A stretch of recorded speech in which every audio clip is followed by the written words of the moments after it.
Mare, taste test tayo netong kangkong chips na to. Ang tagal na netong trending. Pero ngayon ko pa lang talaga siya matitikman. Meron akong apan ditong flavor, kaya lang naubos na yung cheese and then paubos na rin yung barbecue. And then meron tayong flavor na salt and vinegar and then meron din tayong sour cream.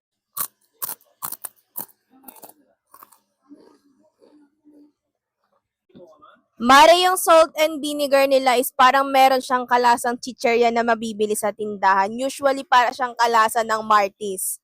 Barbecue nila nakulangan na wala siyang anghang, pero ubos na siya. Okay naman siya, all goods. Cream naman mga mare ko.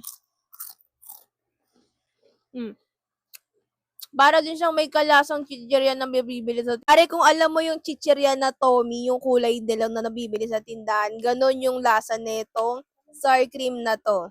Dahil nga naubos ko na yung cheese flavor and hindi ko na nga na-videoan mga mare ko, yung lasa lang nun is para kang bumili sa kanto ng mga french fries. Ganon yung panglasa ko para doon. Pero all goods sa lahat ng kangkong chips, all goods naman siya.